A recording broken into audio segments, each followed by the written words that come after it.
నమస్కారం అండి. ఆహ్, ఒక 2, 3 రోజుల నుంచి వీడియోలు చేయలేదు. ఏదో చిన్న మనసు కొంచెం అలసటగా ఉంది. ఎందుకంటే మనమంతా మనసు బాగుంటేనే అంతా బాగుంటాం.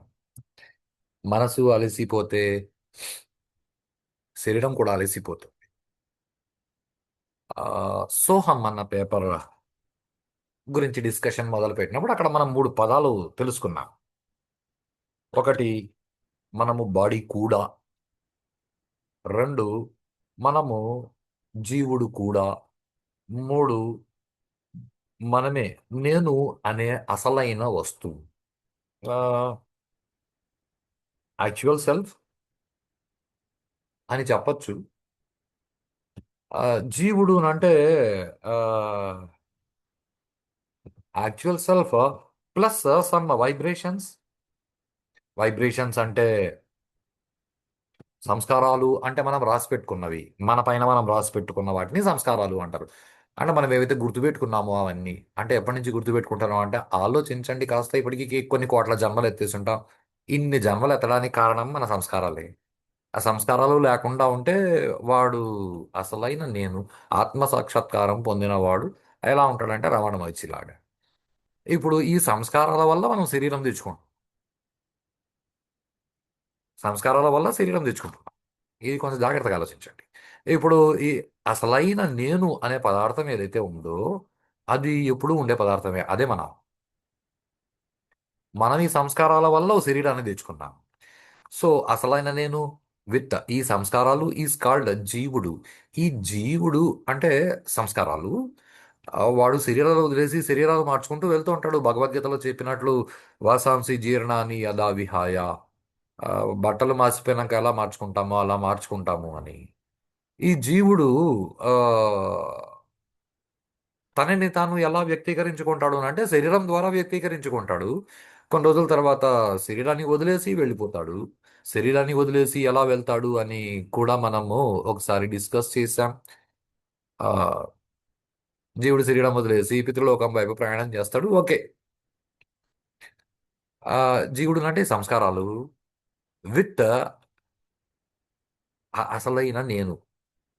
ఇప్పుడు ఈ సంస్కారాలు ఏవీ లేకుండా మిగిలిపోతే ఆహ్, అది నేను ఈ నేనుని కొంచెం జాగ్రత్తగా దీన్ని గమనించండి. ఈ జీవుడు ఈ సంస్కారాలు వైబ్రేషన్స్ అంటే ఇంద్రియాల ద్వారా అన్ని తెలుసుకుంటూ సెన్సెస్ ద్వారా అన్నింటినీ ఎక్స్పీరియన్స్ అవుతూ కొత్త కొత్త విషయాలు అర్థం చేసుకొని గుర్తుపెట్టుకొని అసలైన నేను అనే వస్తువు లోపల ఉంది కాబట్టి ఇవన్నీ జరుగుతున్నాయి. ఇవన్నీ జరిగినాక ఇవన్నీ దేంతో జరుగుతాయంటే దేంతో జరుగుతాయో దాన్నే మనసు అని అంటారు. అది ఆ మనసు అంటూ ఒక వస్తువు అంటూ అక్కడ ఏం లేదు. ఈ వైబ్రేషన్స్ ఈ మనసు సరే ఉందనుకుందాం ప్రస్తుతానికి. ఈ మనసు అనేది ఏదైతే ఉందో నేను ప్లస్ మనసు కలిసి జీవుడు. మనసు లేకుండా ఉత్త నేను ఆడు భగవంతుడు. ఓకే. సో ఈ సంస్కారాలు ఈ మనసు రాత్రి నా భాషలో చెప్పాలంటే చచ్చిపోతుంది రోజు. రాత్రి రోజు ఈ మనసులోని సంస్కారాలన్నీ చచ్చిపోయి ఈ నేనులో పడిపోతాయి. దీన్నేమంటారు అంటే బాగా నిద్రపట్టింది అంటారు. నేను కాస్త జాగ్రత్తగా ఆలోచించి అర్థం చేసుకోండి. బాగా నిద్రపట్టింది అంటే అర్థం ఏమిటంటే ఈ జీవుడు అంటే సంస్కారాలు కలిగిన నేను అనే పదార్థము సంస్కారాలు లేని నేను అనే పదార్థంగా పడిపోయింది కాబట్టే చెవులు పనిచేయు, కాళ్ళు చేతులు పనిచేయు, ముక్కుకు వాసన తెలియదు, కళ్ళ ముందు టార్చ్ లైట్ వేసిన మెలకువ రాదు. ఆ తర్వాత కాసేపు అలా ఉన్న తర్వాత ఆ జీవుడు మళ్ళీ కదులుతాడు. అంటే మనసు కదిలింది. అంటే మనసు కదలిక వల్ల అసలైన నేను అనే పదార్థానికి ఆహ్, వ్యక్తిత్వం అనే ముసుగు వేసుకొని శరీరం ద్వారా తన పనులు చేయడం మొదలు పెడతాడు.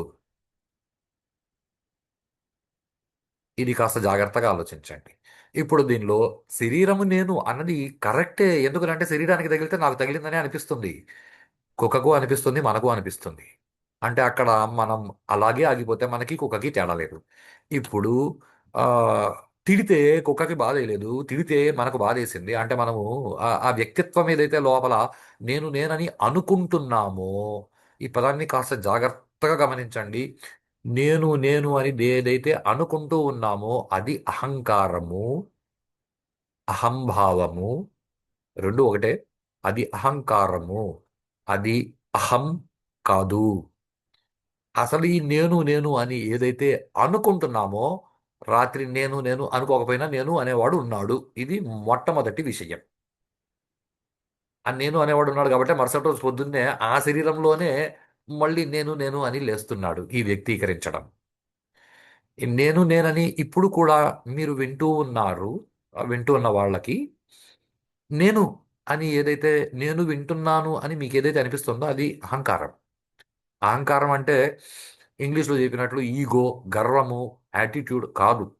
అహంకారం అంటే నేను అనే భావన. ఈ నేను అనే భావన నిద్రలో లోపల పడిపోతుంది. దేని లోపల పడిపోతుంది అంటే నేను అనే భావన నేను లోకి పడిపోతుంది. అంటే నదిలోని నీళ్లు సముద్రంలోని నీళ్ళలోకి కలిసిపోయినట్లు. సముద్రంలోని నీళ్ళలోకి నదిలోని నీళ్లు కలిసిపోయినట్లు అంతా ఒకటే నీళ్ళు అయినట్లు. ఇప్పుడు సముద్రంలో నీళ్లు కలిసిపోయిన నదిలోంచి నీళ్లు కలిసిపోయిన వెంటనే ఈ నది నీళ్లు ఇవి అని మనం పక్కకు తీయలేము. లాగా బాగా నిద్రపోతున్నవాడు బాగా నిద్రపోతున్నవాడు ఈ నిద్రపోతున్నవాడు గురించి చాలా జాగ్రత్తగా ఆలోచించండి. ఈ నిద్రపోతున్న వాడి గురించి నాకంటే అన్నమాచార్యుల వారు చాలా గొప్పగా చెప్పింది. అన్నమాచార్యుల వారు చెప్పిన విషయాన్ని ఇప్పుడు చెప్తాను. అన్నమాచార్యుల వారు ఏమన్నారంటే నిండారా నిద్రించు రాజు నిద్ర అయిన ఒకటే, పండురే బంటు నిద్ర అదియునొకటే. అంటే నిద్రపోయేటప్పుడు ఆ బంటు అంటే రాజుగారి దగ్గర పనిచేసే భటుడు ఆడి చెయ్యి మీద దోమ గరిచింది అనుకోండి, ఎడమ చెయ్యి మీద దోమ గరిస్తే ఆడు కుడి చేతితో టప్పని కొట్టుకుంటాడు భటుడు. అదే రాజు పండుకొని బాగా నిద్రపోతున్నాడు అనుకోండి, ఎడమ చెయ్యి మీద దోమ గరిస్తే రాజు కూడా కుడి చేత్తోని ఎత్తి కొట్టుకుంటాడు. అంతేగాని రెండు చేతులు చప్పట్లు కొట్టి భటుడిని పిలిచి నా ఎడమ చేతి మీద దోమ గరుస్తోంది, నువ్వు దాన్ని కత్తితో నరుకు, కత్తితో పొడు, దాన్ని చంపు అని రాజు చెప్పడు. ఎందుకంటే నిద్రపోయేటప్పుడు రాజు బంటూ ఒకటే. మేలుకు అన్నప్పుడే తేడాలు ఉంటాయి. ఇది చాలా జాగ్రత్తగా ఆలోచించండి. రాజుగారి పెద్ద భార్య మంచిది అంటే మనం చాలా జాగ్రత్తగా, చాలా తెలివైన వాళ్ళగా చిన్న భార్య చెడ్డదని ఎలా డిసైడ్ అవుతామో, అక్కడ డిసైడ్ అయినప్పుడు ఇక్కడ కూడా అలాగే ఆలోచించు. ఇక్కడ మాత్రం అలా ఎందుకు ఆలోచించలేవు అంటే మాకు నచ్చలేదు. మేము అందరూ సమానము అని అంటాము. అందరూ సమానము అనే వాళ్ళు ఏ దేశం నుంచి అందరూ సమానమే, అందరూ సమానంగా చూడాలి, అందరినీ సమానంగా స్వీకరించాలి అనే వాళ్ళకి లీడర్లు ఉండకూడదు. ఎందుకనంటే అక్కడ లీడర్ ఉంటే వాడు సమానం ఎట్లవుతాడు? కొంచెం కామన్ సెన్స్. అందరూ సమానమే కుక్కలకి. అఫ్ కోర్స్ ఒక రకంగా చెప్పాలి అంటే కుక్కలకి కూడా అందరూ సమానమే కాదు. బిస్కెట్ వేసే యజమాని పట్ల ప్రేమ ఎక్కువ ఉంటుంది, బిస్కెట్ వేయకుండా తన్నే యజమాని పట్ల ప్రేమ తక్కువ ఉంటుంది. అసలు కుక్కలే ఇలా ఆలోచిస్తున్నప్పుడు మనుషులు ఎలా ఆలోచించాలని కాస్త జాగ్రత్తగా ఆలోచించు. సో సో ఇప్పుడు ఈ నేను అనే అసలైన వస్తువు ఏదైతే ఉందో అది లోపల ఉంది కాబట్టే రాజుని దోమగుట్న టప్పని కొట్టుకున్నాడు. భటుడు కూడా దోమగుట్న నిద్రలో ఉన్నప్పుడు టప్పని కొట్టుకున్నాడు. మేలుకో అన్నప్పుడు రాజు ఒంటి మీద ఈగ కూడా వాలనీయుడు భటుడు. ఎందుకంటే భటుడు భటుడే, రాజు రాజే. ఎప్పుడు మెలకువతో ఉన్నప్పుడు. ఇదే విషయం మీలో కూడా ఆలోచించండి. ఇదే విషయం మీలో కూడా ఆలోచించండి. చిన్న పిల్లాడిగా ఉన్నప్పుడు మీ చెవిలో చీమ దూరితే మీ అమ్మగారు చెవిలోంచి చీమ తీశారు. మీరు ఏడవగలిగారే తప్ప అంతకంటే మీరేం చేసుకోలేకపోయారు. కానీ ఒక వయసు వచ్చిన తర్వాత నేను నేను అని మీకు ఏదైతే స్థిరపడిందో అహంకారం. ఈ పదాన్ని మళ్ళీ జాగ్రత్తగా అర్థం చేసుకోండి. అహంకారం అంటే నేను అని మీకు ఏదైతే అనిపిస్తుందో దాన్ని అహంకారం అంటారు. అంటే అహంకారం ఎక్కువ. ఇన్ని పనికిమాలిన పదాలు వచ్చినాయి తెలుగులో. అహంకారం ఎక్కువ అనే పదాన్ని గర్వం ఎక్కువ అని చెప్పడానికి వాడేయడం మొదలుపెట్టారు. గర్వం వేరు, అహంకారము వేరు. నేను మాత్రమే అనే దానికి కూడా అహంకారం అని వాడడం మొదలు పెట్టారు. అలా కాదు. అసలు అహంకారం అంటే నేను అనే భావన. నేను అనే భావన అసలైన నేనులోంచి లేచింది. ఎందుకు లేచింది అంటే నా రాత, నా ప్రారంధం, నేను శరీరంతో పుట్టినాను కదా, అందుకు లేచింది. ఇది చాలా ఇంపార్టెంట్. అంటే ఇప్పుడు నేను ఆ, అంటే మా బాపనోళ్ళు ఇవన్నీ కూడా ఉండకూడదు కదా సార్. అంటే అవన్నీ ఎవరికి ఉండకూడదు? ఇది మళ్ళీ అందరూ సమానమే అని మాట్లాడే వాళ్ళు వచ్చి మీ కొంపలు ముంచడానికి చెప్పే మాటలు ఇవన్నీ. అందరూ సమానమే, వేలెత్తు, ప్రశ్నించు, అందరూ సమానమే, అందరూ మనుషులు. మీరు మనుషుల్లాగా బతుకుతున్నారా? ఆలోచించండి. మీరు మనుషుల్లాగా బతుకుతున్నారా? మనిషి అంటే తెలుసా? మానవత్వం అంటే తెలుసా? 24 గంటలు పనికిమాలిన సైంటిఫిక్ ఎక్స్పెరిమెంట్లు చేసి ప్రపంచంలో జనాల మీదకి ఆ, వైరస్లు తోలడం. అంటే ప్రపంచంలో జనాలందరూ చచ్చిపోవాలి, మీరు మాత్రం బతికుండాలా? పోనీ మీరు హ్యాపీగా ఉన్నారా అలా బతికేస్తే? మీలో మీరు కొట్టుకు చేస్తారే. అంటే కొట్టుకోవడం మీకు ఒక లక్షణమైంది, జంతువుల్లాగా. కాబట్టి మీరు హాయిగా ప్రశాంతంగా బుద్ధితో బతుకుతున్న వాళ్ళ దగ్గరికి వచ్చి మీలో సమానత్వం లేదు, ఇవన్నీ పనికిమాలిన మాటలండి, నిజంగానే పనికిమాలిన మాటలు. అదే అన్నమాచార్యులు వారు ఒక మాట చెప్పారు. మెండైన బ్రాహ్మణుడు మెట్టు భూమి ఒకటే. దీని మీద మళ్ళీ రద్దంతం చేసినారు చాలా మంది అర్థం చేసుకోకుండా. మా మెండైన బ్రాహ్మణుడు మెట్టు భూమి ఒకటే, చండాలుడుండేటి సరిభూమి ఒకటే. అంటే బ్రాహ్మణుడు చండాలుడు ఒకటే అని అన్నమాచార్యులు వారు చెప్పినారు. అసలు పదాలు కూడా పూర్తిగా వినలేదు. నేను ఇక్కడ క్యాస్ట్ సిస్టమ్ గురించి మాట్లాడట్లేదు. ఎందుకంటే మనకి క్యాస్ట్ సిస్టమ్, క్యాస్ట్ అన్న పదానికి మనకు అర్థం తెలీదు. మనకు తెలుగు రాదు, మన భాషలు ఏవి రావు. వాడు కూడా ఇంగ్లీష్ వాడు వచ్చి ఏదో నేర్పించిపోయినాడు కాబట్టి మనం అవన్నీ కరెక్ట్ అని మనం అవునా అని అనుకుంటాము. లేకపోతే చాలా పచ్చిగా చెప్తాను, భారతదేశంలో డిగ్రీలు పొందడానికి చేతకాని వాళ్ళు విదేశాలకు పోయి వాళ్ళ దగ్గర చదువుకొని అక్కడ డబ్బులు కట్టి అక్కడ సంపాదించి డిగ్రీలు, అక్కడ డిగ్రీలు సంపాదించేందుకు వాళ్ళు ఏం నేర్చుకున్నారో దాన్ని తీసుకొచ్చి ఇక్కడ రాయడం మొదలుపెట్టినారు. ఇది మన రాత.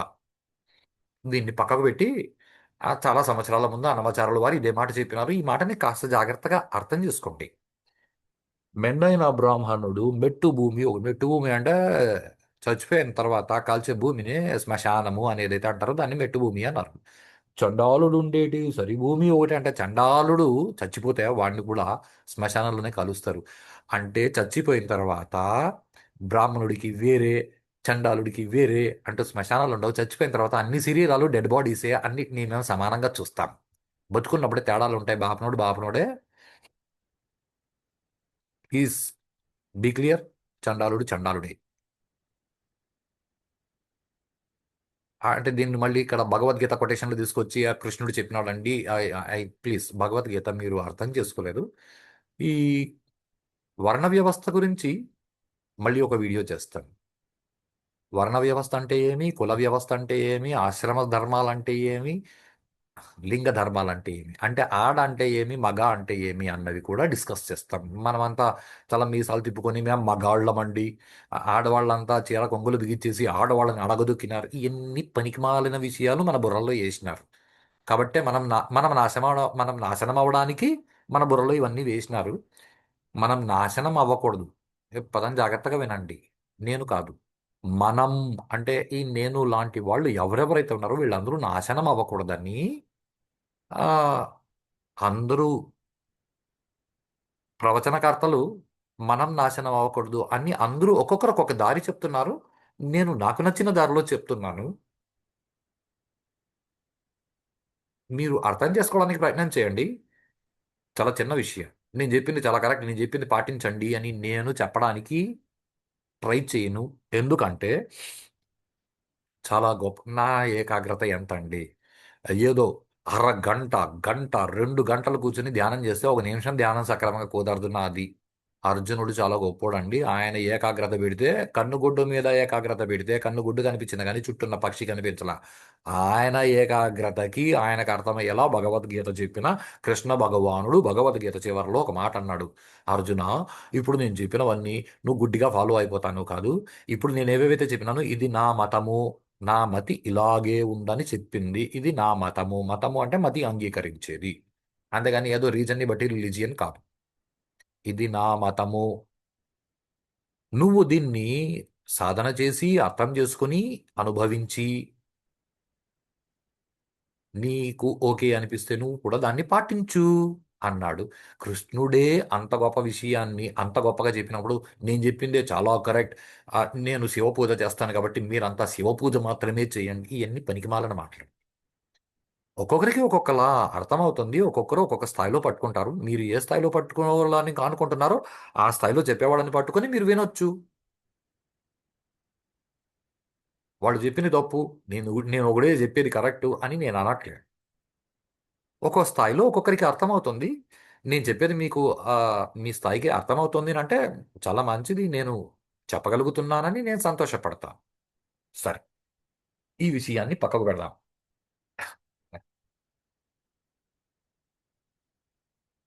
అంటే బాపనోళ్ళు ఉంటారు, చండాలులు ఉంటారు, వైశ్యులు ఉంటారు.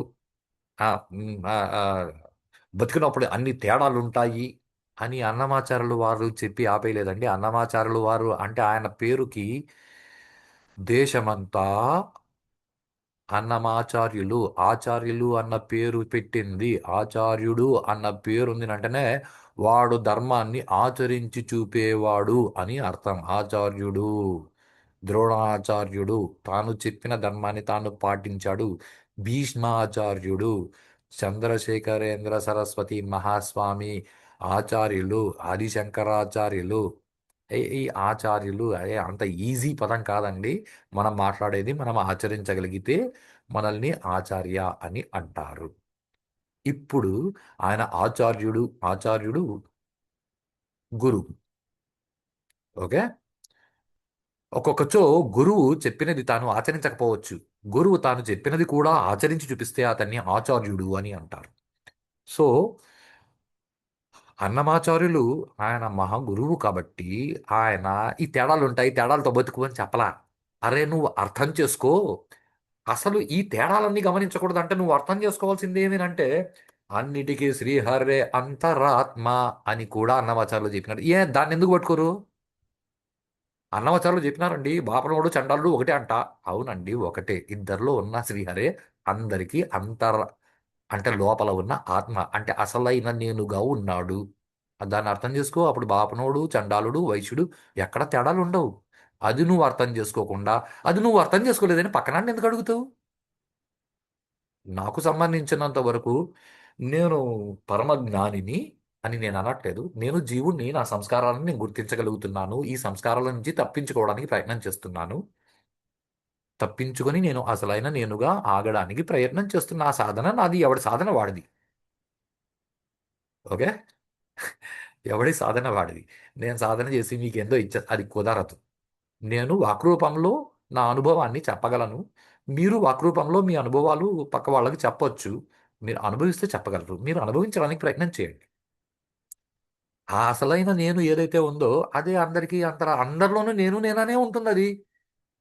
నాకు మాత్రమే నేను అనిపిస్తుంది. మీకు మాత్రం దెబ్బ తగిలిన వెంటనే మీ శరీరానికి దెబ్బ తగిలిన వెంటనే నీకు తగిలింది అని మీకు అనిపించదు. నాకు తగిలిందని మీకు అనిపిస్తుంది. ఈ ఈ జీవుడి గురించి చాలా మంది సైకాలజిస్టులు చాలా మార్చేస్తారు, చాలా చెప్పేస్తారు కానీ ఆ, అంత ఏం లేదండి. ఇంత చిన్న చిన్నగా అర్థం చేసుకుంటే చాలు. ఇంకా చాలా పచ్చిగా చెప్పాలి అంటే బంగారు బిస్కెట్ కొన్నారనుకోండి, దాన్ని వంచి మీరు వేలికేసుకోలేరండి. బంగారు బిస్కెట్ బిస్కెట్గానే ఉంటుంది. పేపర్ వెయిట్గా వాడుకోవచ్చు. అంతకంటే మెడలో ఎవరు దిగేసుకొని తిరగరు బంగారు బిస్కెట్లని. బంగారు బిస్కెట్ని నగగా మార్చి, అంటే నగ అంటే దానికి ఒక షేపు, ఒక ఐడెంటిఫికేషను, ఒక నేము, ఒక ఆకారము ఎలా అయితే వచ్చినాయో అలా అది దేనికి వచ్చింది అంటే బంగారానికి వచ్చింది. అలాగే అసలైన నేను అనే వస్తువు మీద మనమే కొన్ని గీతలు గీచుకుని నేనని అనుకుంటున్నాం. అసలైన నేను ఏది ఉందో అది అహం. ఈ గీతలు గీచుకొని నేను గాని అని ఏదైతే మనం అనుకుంటున్నామో అది అహంకారం. అహం వేరు, అహంకారం వేరు. అందుకే మనకి వేదం అహం బ్రహ్మాస్మి అనింది కానీ అహంకారం బ్రహ్మాస్మి అనలేదు. మనకి ఏదో సినిమాల్లో అహం నేనే బ్రహ్మని పనికి మాలని పిచ్చి డైలాగులు ఏ రైటర్ అయినా రాసేస్తాడండి. రితంలో ఉంటే అది భలే ఉంటుంది అని అనిపిస్తుంది కానీ రితంలో ఉండేటివన్నీ కరెక్ట్ కాదండి. కాస్తంత ఆ రిథమ్స్ నుంచి బయటపడి నేను అనే రిథంలోకి పడడానికి ప్రయత్నం చేయండి. ఇలా పడడానికి ప్రయత్నం చేస్తే ప్రపంచంలో అసలు ప్రపంచం మారిపోతుందండి. చాలా సంతోషంగా అనిపిస్తుంది. అన్నమాచార్యులు చాలా సంతోషంగా ఉండేవాళ్ళు.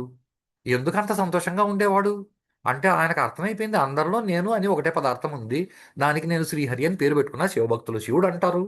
No problem. ఎవరు ఏ పేరు పెట్టుకుంటే వాళ్ళు ఆ పేరు పెట్టుకుని నేను అనే వస్తువు ఏదైతే ఉందో దానికి నేను శ్రీహరి అని పేరు పెట్టుకున్నాను. ఆ శ్రీహరి అందరూ సంస్కారాలు రాసుకుని జీవుళ్ళు అందరూ అలా బతికేస్తూ ఉంటే సరే బతకనీలే అని ఆయన ఆయనగా ఉండకుండా మీలాగా ఉంటున్నాడు.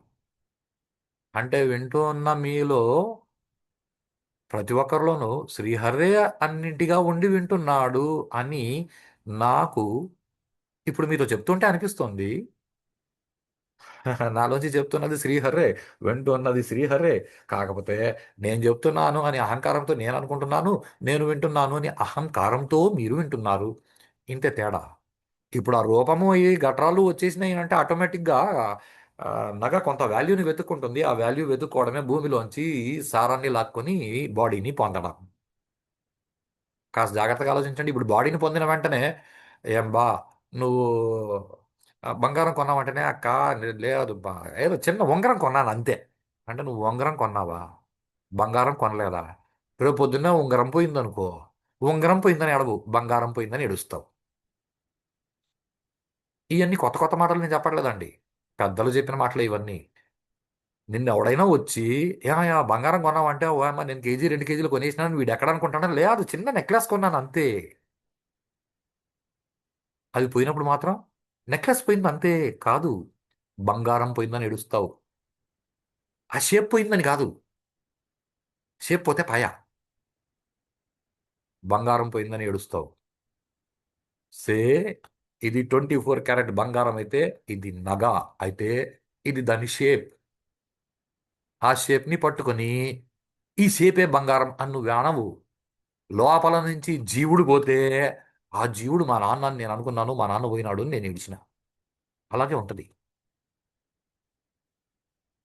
ఇప్పుడు నిన్న మాట్లాడుతూ నేను చెప్తున్న ఒక విషయాన్ని నిన్న అంటే ఇంతకు ముందు వీడియోలో మాట్లాడుతూ చెప్తూ ఉన్న ఒక విషయాన్ని అక్కడ ఆపేశాను. ఎందుకనంటే ఇది అర్థం అవ్వకుండా అది అర్థం అవ్వదు కాబట్టి. ఇది అర్థమైతే ఇప్పుడు బాగా ఆలోచించండి. శరీరానికి బాగా తిండి తింటే తిండి కలవాడేను మనిషివై, కండ కలవాడేను మనిషివై ఓకే ఇవన్నీ బాగానే మంచి విషయాలు. ఇవన్నీ తప్పుడు విషయాలని నేను అనట్లా. శరీరానికి బలం ఉండాలి. అప్పుడే ఎదుటివాడు నీ శరీరానికి గౌరవం ఇస్తాడు. శరీరం ద్వారా శరీరానికి గౌరవం ఇడు. శరీరం లోపల ఉన్న నీకు గౌరవం ఇస్తాడు. నీకు వాల్యూ ఇస్తాడు. ఏదైనా అంటే చాలా చోట్ల చూస్తుంటారు రాజుగారు ఏదో 5.5 అడుగు ఉంటాడు రాజుగారి బాడీ గార్డ్. అవి అంతెందుకండి మన మినిస్టర్లను చూడండి. ఏ మినిస్టర్ 6 అడుగుల ఆజానుబాహు ఎవరు లేరు ప్రభాస్ కంటే అందరూ హైట్ తక్కువే. మినిస్టర్ బాడీ గార్డ్లను చూడండి. మినిస్టర్ కంటే అర్ధ అడుగు ఒక అడుగు హైట్ ఎక్కువ ఉంటారు. ఏ సో ఇప్పుడు మినిస్టర్ని టచ్ చేయాలనంటే ఆ మినిస్టర్ని కూడా టచ్ చేయొచ్చు కానీ బాడీ గార్డ్ ఉంటే టచ్ చేయడు. సిమిలర్లీ శరీరంలో బలం ఉండాలి, కండ ఉండాలి. ఇంపార్టెంట్. శరీరానికి సంబంధించి నేర్చుకోవడానికి చాలా వ్యాయామశాలలు ఉన్నాయి. ఆ, చాలా చోట్ల వాకర్స్ పాత్ వాకింగ్ చెయ్యి, ఆరోగ్యాన్ని కాపాడుకో. శరీరం ఉండాలి. అసలు శరీరం బాగుంటేనే కదా లోపల ఉన్న జీవుడు సంతోషంగా అన్ని తిని అనుభవించగలడు. శరీరంలో కాస్త ఫ్యాక్టరీ చక్కెర ఎక్కువైందనుకోండి, చక్కెర ఫ్యాక్టరీ పెట్టిందనుకోండి బాడీ, తీపు అంటే నాకు ఇష్టం కానీ నేను తిననండి అనేలా తయారవుతుంది మన బతుకు. అంటే శరీరాన్ని జాగ్రత్తగా కాపాడుకోవాలి. శరీరాన్ని ఇగ్నోర్ చెయ్యి అని నేను అనట్లా. అది నీ శరీరం అని గుర్తుపెట్టుకో. నీ కోసం నీ శరీరానికి నువ్వు తిండి పెట్టు. నీ శరీరాన్ని ఆరోగ్యంగా నువ్వే చూసుకోవాలా. నేను చూస్తే నీ శరీరం ఆరోగ్యంగా ఉండదు. First thing. మరి శరీరం ఆరోగ్యంగా రావణాసుడికి కూడా ఉంది. లోపల జీవుడు ఆ నిద్రపోవాలంటే చుట్టూ 2,60,000 మంది కాపలా ఉంటే కానీ వాడు నిద్రపోలేడు. అది ఆడు బతుకు. మనకు అంతమంది దొరకరు కదండి కూలోళ్ళు. కాబట్టి మనం జీవుణ్ణి సంస్కరించుకోవాలి. మన మోక్షం అది పక్కకు పెట్టండి. మోక్షం పొందడం మన టార్గెట్. మనం మోక్షం పొందలేదు అనుకోండి, ప్రళయంలో ఈశ్వరుడు అందరికీ మోక్షం ఇస్తాడు. అప్పుడు ఎలాగో మోక్షం వస్తుంది. చచ్చిపోవడం ఎలాగో గ్యారంటీనే. చచ్చిపోయే వరకు బతికుండడం కూడా గ్యారంటీనే. ఈ గ్యారంటీని కాస్త జాగ్రత్తగా పట్టుకో. చచ్చిపోవడం ఎలా గ్యారంటీనో, చచ్చిపోయే వరకు బతికుండడం కూడా అలాగే గ్యారంటీ వస్తువే. ద ప్రాబ్లం ఈజ్, బతికేటప్పుడు నువ్వు ఎలా బతకాలి is what a biggest question. బతికేటప్పుడు నువ్వు ఎలా బతకాలి? నేను శరీరము మాత్రమే అని కుక్కలాగా బతుకుతావా? లేదు లేదు, నాకు ఈగో ఉంది, నాకు రెస్పెక్ట్గా. కుక్కకి రెస్పెక్ట్ అవసరం లేదండి, మీరు రెస్పెక్ట్ ఇవ్వకనే వల్ల బిస్కెట్ పడేస్తే కుక్క మీ వెనకాల తోక ఒప్పుకుంటూ తిరుగుతుంది. నీకు రెస్పెక్ట్ కావాలి కదా, అదే మానవత్వం. ఎవరికి కావాలి రెస్పెక్ట్? నాకు. ఇది చాలా జాగ్రత్తగా పట్టుకోండి. నేను ఇంకా నిద్ర దగ్గరికి వెళ్ళలేదు. ఇప్పుడు నాకు అని ఏదైతే అనిపిస్తోందో, నేను నేను అనుకునేవాడు ఉండాలనుకున్న శరీరం నుంచి ఉండడు. ఎందుకనంటే ఈ అసలైన నేను ఎవడైతే ఉన్నాడో వాడు ఈ వైబ్రేషన్స్ రే, ఈ వైబ్రేషన్స్ ఏవైతే నువ్వు ఈ జన్మలో అనుభవించాలో, అంటే దీన్ని సంస్కృతంలో చెప్పేటప్పుడు ప్రారంధం అని అంటారు. మన తెలుగులో చెప్పేటప్పుడు ఎంతో నా కర్మ అని అంటాం. కర్మ వేరు, కర్మ వేరు, కర్మ వేరు. నా కర్మ అంటే నా ప్రారంధం. ఆ ప్రారంధం ఈ శరీరంలో నువ్వేమేమి అనుభవించాలో అవన్నీ పూర్తి అయిపోయిన తర్వాత ఈ నేను అనేవాడు శరీరాన్ని వదిలేస్తాడు. వాసాంసి జీర్ణాన్ని యథా విహాయ. మనం స్నానం చేసేందుకు వెళ్ళేటప్పుడు, లేకపోతే ఆ, బట్టలు మాసిపోయినాయి అన్నప్పుడు బట్టలు తీసి పడేసినట్లు శరీరాన్ని తీసి పడేస్తాడు ఈ నేను అనేవాడు. వీడు అసలైన నేను, అసలైన నువ్వు ఇదే. నువ్వే అంటే ఆ నేను నీ ఆ ఏమని పిలుస్తారు? శైవులు శివుడు అని పిలుస్తారు, వైష్ణవులు విష్ణువు అని పిలుస్తారు. ఎవరికి ఇష్టమో చిన్నపిల్లలతో వాళ్ళు పిలుచుకునేలా ఫెసిలిటీ ఇచ్చిందా నేను అనేది. అది భగవద్గీతలో అదే మాట అంటాడు. ఎవరెవరు నన్ను ఎలా ఎలా పిలవాలనుకుంటారో అలా అలా పిలుచుకొని. అంటే సార్ మిగతా మతాల్లో, మిగతా మతాల్లో నేను అనే పదం లేదు అక్కడ. అంటే ఆ మతాల్లో దేవుళ్ళు, మన మతాల్లో దేవుళ్ళు అందరూ అవి అవన్నీ పిచ్చి మాటలండి. అసలు వాళ్ళ మతంలో దేవు దేవుళ్ళునా? ఇక్కడ మతాల గురించి మనకు అవసరం లేదు, మనం మానవత్వం గురించి మాత్రమే మాట్లాడుకుందాం. ఎందుకంటే మతాల గురించి వాళ్ళ మతి అంగీకరించింది వాళ్ళు చేస్తారు, మీ మతి అంగీకరించింది మీరు చేయండి. Simple solution. దీనిలో ఏ మతం కరెక్ట్ సార్ అంటే భగవద్గీతలో చెప్పినాడు కదా, ఆయన మతం కరెక్ట్ అని. ఆయన ఏం చెప్పినాడో విను, సాధన చేయి, ఆయన మతాన్ని నువ్వు పాటించు, అది అన్నిటికంటే కరెక్ట్ మతం. ఎందుకంటే ఆ నేను అనేవాడే చెప్పినాడు ఇది నా మతం. నీ మతిని కూడా ఇలా మార్చుకోవడానికి సాధన చెయ్యను. సరే, అది పక్కకు పెడదాం. ఇప్పుడు ఈ నేను నేను అనే అహంకారం ఈ అహంలోకి పడిపోయింది. అంటే అహంకారం అంటే అహంకారము, చిత్త సంస్కారాలు, బుద్ధి, మనసు ఇవన్నీ ఒకటే వస్తువే. అది చేసే పనిని బట్టి దాన్ని మనసు, చిత్తము, అహంకారము, ఆ, బుద్ధి అని రకరకాల పేర్లతో పిలుస్తాం. రకరకాల పేర్లతో పిలిచే వస్తువు ఒకటే. దాన్ని మీరు చిత్తమనండి, లేకపోతే మనసు అనండి, ఎలా అయినా అనండి. మీకు ఏది అనుకూలంగా అనిపిస్తుందో ఆ పదంతో మీరు పట్టుకోండి. అక్కడ రెండు వస్తువులే, మనసు వేరే బుద్ధి వేరే కాదు. ఒకటే వస్తువే. అది చేస్తే అలా అంటారు, ఇలా చేస్తే ఇలా అంటారు. ఇప్పుడు ఆ మనసు, ఇప్పుడు నేను మాట్లాడేది కూడా ఆ మనసే కదండి తెలుసుకుంటుంది. అఫ్ కోర్స్ చెవులతో వినొచ్చు, కానీ మనసుతోనే మీరు తెలుసుకుంటున్నారు. మనసుతోనే తెలుసుకుంటున్నప్పుడు ఈ నిద్ర పట్టినప్పుడు ఏమవుతుందంటే ఈ మనసు అంటే అహంకారం అహంలోకి పడిపోతుంది. అంటే ఈ నేను అనే వస్తువులోకి పడిపోతుంది. ఇప్పుడు ఈ నేను అనే వస్తువు ఎలా ఉంటుంది అంటే తెలుసుకునేది మనసు. ఆ మనసు దానిలో పడిపోయింది కాబట్టి మనసు ఇంక లేదు కాబట్టి అది తెలుసుకోదు. నీ మనసు నిన్ను తెలుసుకోదు. చాలా పొయిటిక్గా అనిపిస్తుందండి. నీ మనసు నిన్ను తెలుసుకోదు. ఎందుకంటే నీ మనసు ఉంటే అది దాని ఇష్టం వచ్చినట్లు అనుకుంటుంది కానీ నిన్ను పట్టుకోదు. ఎందుకంటే అసలే నువ్వెవరో దానికి తెలియదు. అసలైన నువ్వు లోపలున్నావు. నీ మనసు పడిపోతే అది ఎలాగో తెలుసుకోదు. అది లేస్తే అది నిన్ను మర్చిపోతుంది. అది నిన్ను ఒక వ్యక్తిత్వంగా బయటికి చూపించుకుంటుంది. అందుకే నేను అంత గొప్పోడు, నేను తెలుసా, చాలా సినిమాల్లో వస్తుంది కదా, మా నాన్న తెలుసా ఏమో.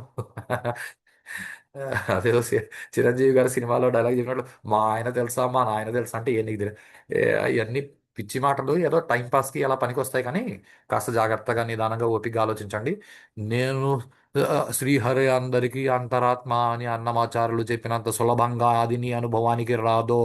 రావాలంటే మెలకువతో ఉండి మనసుని ఆపు. మెలకువతో ఉండి మనసును ఆపు. ఇప్పుడు ఈ మనసు అనేది ఏదైతే ఉందో ఇది ఇక్కడి నుంచి అసలైన నీ దగ్గరికి ప్రయాణం మొదలుపెట్టినప్పుడు మామూలుగా అది రోజు పోతుంది ఈ అసలైన నేను దగ్గరికి పోయి లోపల పడిపోతుంది అంటే ఇంకా మనసు అక్కడ ఉండదు. మనసు ఉండదు కాబట్టి మనకు వాసన తెలియదు. శరీరం గాలి పీల్చుకుంటా ఉంటుందండి. Be clear. గాలి పీల్చుకుంటా ఉంటుంది కానీ వాసన పట్టదు. గాలి ఎందుకు పీల్చుకుంటా ఉంది అంటే నేను అనుకున్నాను కాబట్టి నువ్వేం కూర్చొని గాలి పీల్చుకోవట్లా. నువ్వు మనసులో డిసైడ్ చేసుకున్నావు కాబట్టి గాలి పీల్చుకోవట్లా. అసలైన నేను అనే వస్తువు లోపల ఉంది కాబట్టి గాలి పీల్చుకుంటోంది ఈ శరీరం. ఈ అసలైన నేను పోతే ఇది ఏదైతే మిగిలిందో అది మళ్ళీ వేరే శరీరాలు తీసుకుని ఊర్ధ్వలోకాలకి పోతుంది. మీరు చూసినారా సార్? ఇదే ఇంతకుముందు డిస్కస్ చేసింది. మీరు కావాలంటే ఎక్స్పీరియన్స్ అవ్వండి. ఏదైనా గురువుని పట్టుకోండి, ఎక్స్పీరియన్స్ అవ్వండి, లేదా శరీరం వదిలేసిపోయి ఎక్స్పీరియన్స్ అవ్వండి. ఇంతకంటే ఖచ్చితంగా చెప్పడానికి లేదు. ఎందుకంటే ఇంతకంటే మృదువుగా చెప్తే ఎవరి బుర్రకు ఎక్కదు. మన మనసుల్ని మనము కాంక్రీట్గా తయారు చేసుకున్నామండి. కాంక్రీట్గా తయారు చేసుకున్నాం. దాన్ని ఏదో ఆ,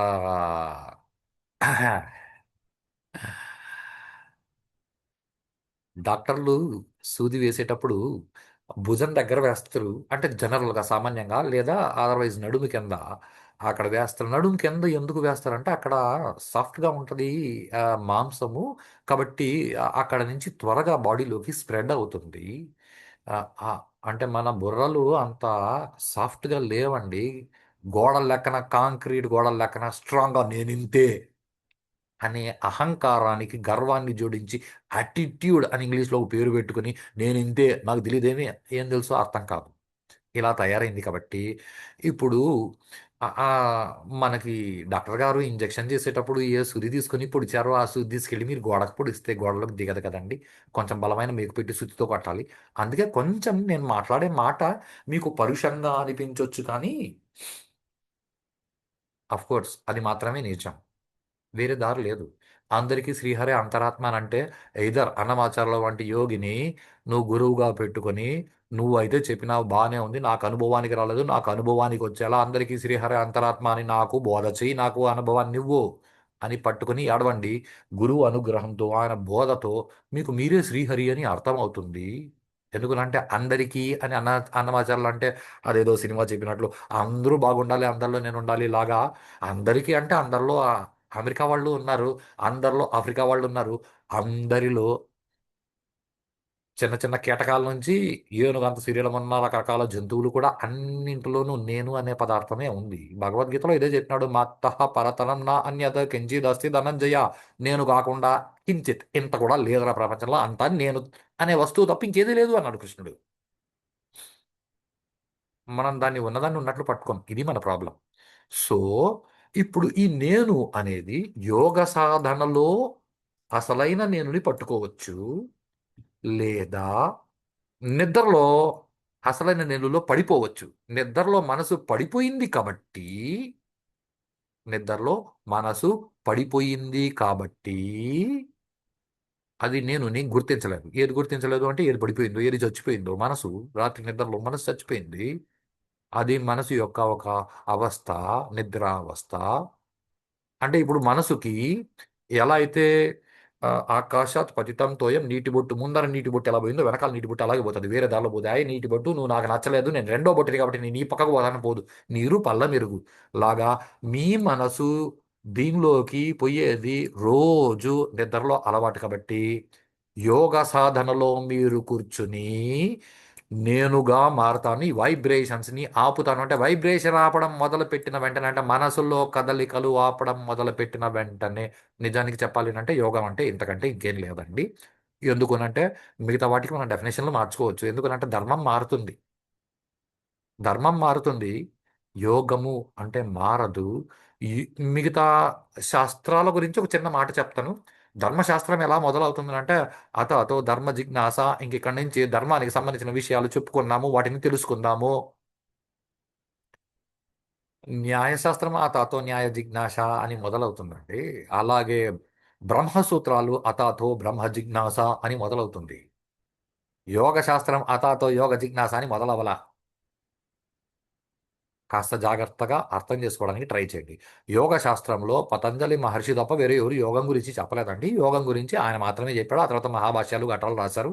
ఓకే, వాళ్ళందరూ కూడా గొప్ప గొప్ప వాళ్ళు రాశారు. ఏ ఇంగ్లీష్ వాడు మ్యాక్స్ ముల్లర్ లాంటి వాడు వచ్చి ఇంగ్లీష్లో ట్రాన్స్లేట్ చేసి ఈ వైబ్రేషన్స్ అన్న పదం ఏదైతే నేను అన్నానో దాన్ని చిత్త సంస్కారాలు అంటారు. వాడు వైబ్రేషన్స్ అంటే ఆ పక్కన ఏదో సుత్తి పెట్టుకొని టక్కన కొట్టి వైబ్రేషన్ అలాంటి పిచ్చి చేష్టలు కాదు.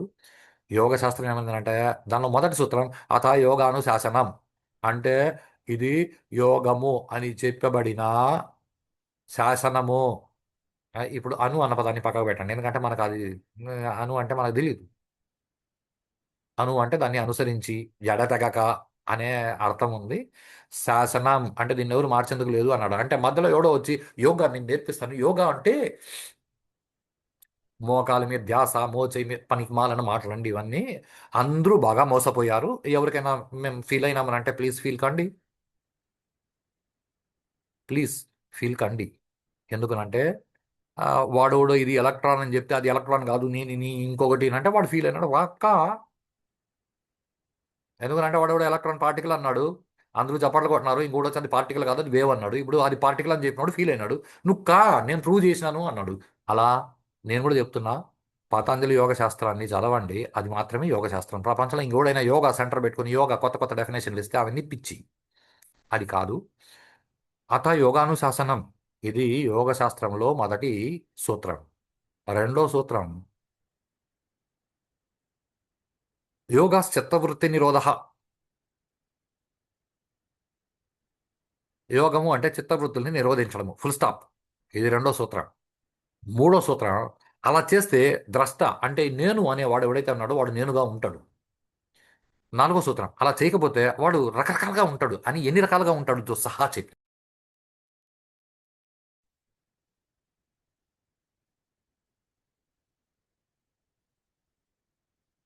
ఓకే, ఏదోనండి, నెట్ కాస్త డిస్కనెక్ట్ అయింది, డిస్టర్బ్ అయింది. No problem. సో ఆ యోగ శాస్త్రంలో పతంజలి మహర్షి చెప్పారు, యోగమునంటే ఆహా, కలయిక, గెటింగ్ ఇన్ యూనియన్ విత్ ఎవరు అంటే అహంకారం. ఎవరితో? అహంతో. అలా ఎలా? చిత్తవృత్తులు నిరోధిస్తే. మాకు యోగంలో కూర్చొని చిత్తవృత్తులు నిరోధించడం మాకు చేత కాదు. మరి చిత్తవృత్తులు ఎప్పుడు నిరోధించబడతాయి అంటే నిద్రలో. అంటే మనసుకి నిద్రలో అసలైన నేను దగ్గర ఉండడం అలవాటైందే కానీ మెలకువలో అలవాటు కాలేదు. అలవాటైంది, ఇది చాలా గొప్ప విషయం, చాలా గొప్ప పదం కూడా. ఇప్పుడు మీరు ధ్యానంలో కూర్చొని నేనుగా మారుతాను అని మీరు అనుకుంటే అది కూడా మీ చిత్తవృత్తే. ఇప్పుడు వాటిని ఆపితే దానికి అలవాటైంది ఏమి అంటే ఆపిన వెంటనే నిద్ర అలవాటైపోయింది. కాబట్టి మీరు ధ్యానంలో కూర్చున్నా అసలైన నేను గురించి మాట్లాడడం మొదలుపెట్టినా బాగా నిద్ర వస్తుంది అని ఆ, నేను ప్రూవ్ చేశాను. ఈ మాటలు నేను మొట్టమొదటిసారి విన్నది చాగంటి కోటేశ్వరరావు గారి ప్రవచనాల్లో. ఆయన ఆ ప్రవచనం చెప్పేటప్పుడు బాగా నిద్ర వస్తుంది అని అంటారు. ఎందుకంటే ప్రవచనం అంటే ప్రకృష్టేన వచనాత్ ఇది ప్రవచన అంటే చాలా గొప్పగా చెప్పబడిన మాట. అంటే చాగంటి కోటేశ్వరరావు గారు ఆయన గురువు అండి. ఆయన సాధన చేసిన వాళ్ళు సమాజాన్ని సంస్కరించడానికి నిస్వార్థంగా నేను ఆయన పొగడడం అని మీకు అనిపిస్తే యా నేను పొగుడుతాను, నాకేం అభ్యంతరం లేదు. మీకు నచ్చకపోతే అది నేను ఇష్టం, అంతే. అంతకంటే నేనేం గొప్పగా చెప్పట్లేదు. మీకు ఎలా అనిపిస్తే మీరు అలా అనుకోండి, నాకు ఎలా అనిపించింది నేను అలా చెప్తున్నాను. ఆ, ఆయన చెప్పేవాళ్ళు ఆ, ప్రవచనం చెప్పేటప్పుడు చాలా సులభంగా గుడికి వెళ్ళి మీరు రుద్రాభిషేకంలో కూర్చోండి. లోపల పురోహితుడు ఏదో చేస్తుంటే చాలా సులభంగా మనకి ఋషికి బ్రహ్మదండం దొరికినట్లు అరచి దానికి చంపనిస్తే చాలా సుఖంగా వచ్చేది నిద్ర. ఈ మాటలు చాగంటి కోటేశ్వరరావు గారు చెప్పారు. నేను అనుభవించాను చాలాసార్లు. గుడికి వెళ్ళి రుద్రాభిషేకంలో కూర్చొని నిద్ర వస్తుంటే ఎందుకు అలా నిద్ర వస్తుంది, నన్ను నేను గమనించుకోవడం మొదలుపెట్టాను. అప్పుడు నాకు అర్థమైంది, ఈ మనసు లోపలికి పడిపోవడం మొదలైంది. నేనున్నాను కానీ నేననే భావన చచ్చిపోయింది, అహంకారం చచ్చిపోయి అహంలో పడిపోయింది. ఆ, మరి అది ఆ, ఈశ్వరుడు అయిపోవాలి కదా అంటే కాలేదు. ఎందుకనంటే అయిపోవడానికి తెలుసుకోవాల్సిన మనసు లేదు అక్కడ. మరి తెలుసుకోవచ్చు కదంటే మనసు ఉండి తెలుసుకోవాలి అంటే యోగ సాధన చేయాలి. యోగ సాధనలో స్టార్టింగ్లో కొన్ని సంవత్సరాల పాటు ధ్యానంలో కూర్చుంటే వచ్చేది నిద్ర. ఎందుకు వస్తుందంటే ఇది కారణం. చాగంటి కోటేశ్వరరావు గారు ఆ, అందరికీ అర్థమయ్యేలా మాటలో చెప్పారు. నేను అయ్యో శివ శివ, నేను ఆయన అనుభవజ్ఞులు కాదని నేను అనట్లేదు. నేను దాన్ని అనుభవించి తెలుసుకున్నాను కాబట్టి నాకు కొత్తగా తెలిసింది. వాళ్ళకి ఈ విషయాలు అన్ని ముందే తెలుసు. వాళ్ళు వాళ్ళ గురువు దగ్గర తెలుసుకుని ఉంటారు. అదృష్టవంతులు వాళ్ళు. వాళ్ళ గురువుల దగ్గర నేర్చుకున్న అదృష్టవంతులు. వాళ్ళ మాటలు విని నేను మా గురువు దగ్గర నేర్చుకున్నాను, నేను అదృష్టవంతుణ్ణి. నేను మీకు ఎవరికి గురువుని అని నేను అనట్లేదు. నేను మీలాగా సామాన్య మానవుణ్ణి, ఇంకా తెలుసుకుంటూ ఉన్నాను. మీరు కూడా తెలుసుకుంటూ ఉండండి. దీన్ని పక్కకు పెట్టి ఒక మనిషిగా ఒక మనిషిగా మనకు కావాల్సిందేమి అంటే ఐడెంటిఫికేషన్. నేను అదే చెప్పుకున్నా. ఒక మనిషిగా నిన్ను నువ్వు గుర్తించు, పక్కనవాడు కూడా మనిషి అని గుర్తించు, వాడికి రెస్పెక్ట్ ఇవ్వు. మనిషి అయిన తర్వాత నీకు కావాల్సిన విషయం ఏమిటంటే రెస్పెక్ట్. ఇది రెండో విషయం, ఇది బాగానే ఉంది. పక్కనాడికి నువ్వు గౌరవం ఇయ్యి. ఆడు తీసుకోకపోతే ఆడికి నేర్పించు. నువ్వు మనిషివిరా, మనిషి అంటే నీకు గౌరవం అవసరం, నిన్ను తిడితే నీకు నచ్చదు కదా. మూడో విషయం, మనం మనిషిగా బయటికి వ్యక్తీకరించుకోవాలి. ఎలా వ్యక్తీకరించుకుంటాం? ఇది చాలా గొప్ప విషయం. కొన్ని చిన్న చిన్న విషయాలు చెప్తాను. నిన్న ఏదో ఒక చిన్న స్టేట్మెంట్ చెప్పాను ఇంతకుముందు వీడియోలో. నీ చేతి నుంచి పడిపోతే అది పడిపోయింది, పక్కన వాళ్ళ చేతి నుంచి పడిపోతే వాడు పడేశారు. ఇలా ఆలోచించొద్దు అని చెప్పాను. ఇది బాగానే ఉంది. దీంతో పాటు ఇంకా కొన్ని విషయాలు, మనం సంతోషంగా బతకాలంటే మనం ఏం చేయాలి? గుర్తించడం చాలా లాభమే ఉంది. చాలా సంతోషంగా బతకాలి అంటే కొన్ని చిన్న చిన్న విషయాలు. ఇది ఆ, నన్ను ఎవరో కామెంట్ చేశారు. నేను కాలేజీకి వెళ్ళినప్పుడు నా బండి పార్క్ చేస్తే ఎప్పుడు వాళ్ళు వచ్చి వాళ్ళ బండిని నా బండికి అడ్డంగా పెట్టేవాళ్ళు. నేను అందరికంటే 5 నిమిషాలు ముందుగా క్లాస్ వదిలేసి ఇంటికి వచ్చేస్తా భోజనానికి.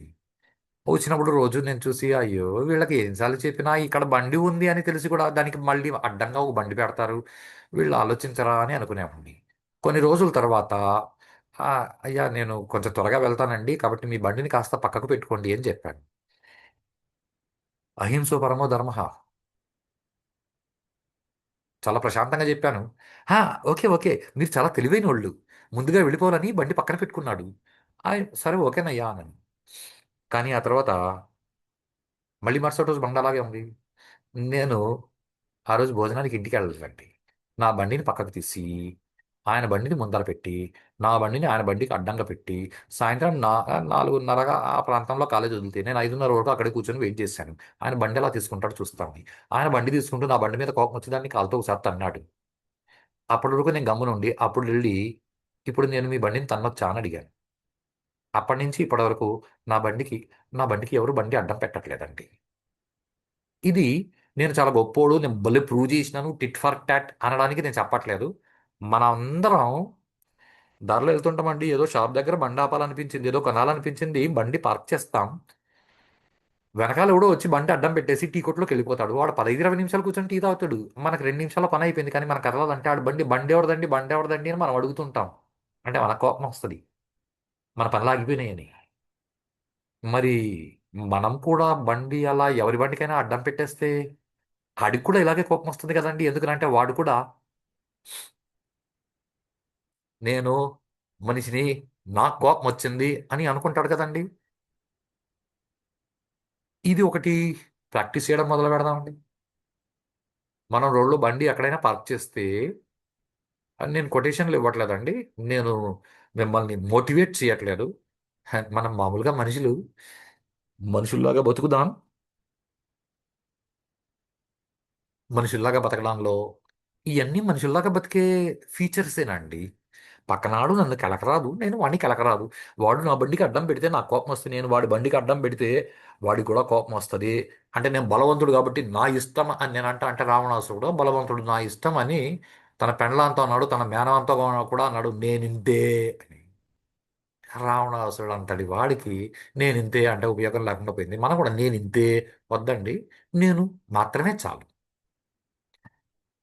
ఈ రోజుకి ఇక్కడితో ఆపేస్తాను. మళ్ళీ రేపెల్లుండి ఇంకేదైనా విషయాలతో కలుస్తాం, మనకు పనికొచ్చే విషయాలు. ఆ, ఇలా కాకుండా ఆ, మన సొంత విషయాలు మాట్లాడుకోవడం కంటే బాగుపడడానికి ఏ ఆదిశంకర భగవత్పాదాచార్యులు చెప్పిన విషయాలు అవి ఏవైనా మాట్లాడుకుంటే బాగుంటుందని ఆలోచిస్తున్నాను. వీలుంటే శంకరాచార్యులు చెప్పిన విషయాలలో కొన్ని విషయాలని ఏ స్తోత్రాన్ని పట్టుకొని కాసేపు మాట్లాడుకుందాం. మనం మానవత్వం పెంచుకుందాం. అంటే శంకరాచార్యులు చెప్పినవి వింటేనే మానవత్వం పెరుగుతుందా సార్ అంటే అలా ఏం లేదు. ఎందుకంటే అదే శంకరాచార్యులు వారు అన్నారు. అంటే దేవుణ్ణి పూజించకుండా దేవతా విగ్రహాలని పట్టుకోకుండా వాడు ప్రశాంతమైన మనసుతో ఏ మతంలో పుట్టినా వాడికి మోక్షం వస్తుందా అంటే ఖచ్చితంగా వస్తుంది అని గర్వంగా చెప్పగలిగిన ఏకైక ధర్మం సృష్టి మొదలైనప్పటి నుంచి ఇప్పటి వరకు ఉన్న ధర్మం. నేను మతం గురించి మాట్లాడట్లేదండి. I'm not talking about any religion. ఏకైక ధర్మం భారతీయ సనాతన ధర్మం. దానికి హిందూ అని పేరు పెట్టినారు. పాలిటిక్స్లోకి వచ్చేసరికి హిందూ రిలీజియన్ అయింది. హిందూ రిలీజియన్ కాదు. హిందూ రిలీజియన్ కాదని కూడా నేను సైంటిఫిక్గా ఒక పేపర్ రాసి పబ్లికేషన్ పంపాను. అది కూడా పబ్లిష్ అయిపోయింది. హిందూ అనేది ధర్మం. హిందూ అనేది మతం కాదు. హిందువుల్లో మళ్ళీ రకరకాల మతాలు ఉన్నాయండి. హిందువుల్లో మళ్ళీ శైవ మతం ఉంది, వైష్ణవ మతం ఉంది, శాక్తేయ మతం ఉంది, అద్వైత మతం ఉంది. ఇట్లా రకరకాల మతాలు హిందూ సనాతన ధర్మంలో ఉన్నాయి. మ్, మతం వేరు, ధర్మం వేరు. కాబట్టి హిందూ సనాతన ధర్మంలో పెద్దలు చెప్పిన విషయాలు పిల్లలు పాటిస్తారు. అంటే మాకు తెలీదా? తెలీదు. అది తెలియదు కాబట్టి తెలుసుకుంటాం. ఒకవేళ మీకు తెలుసు అనిపిస్తే మీరు గొప్పవాళ్ళు, మీరు కూడా చెప్పండి 4 మంచి మాటలు, మేము కూడా వింటాం. సెలవు. మళ్ళీ కలుస్తాం.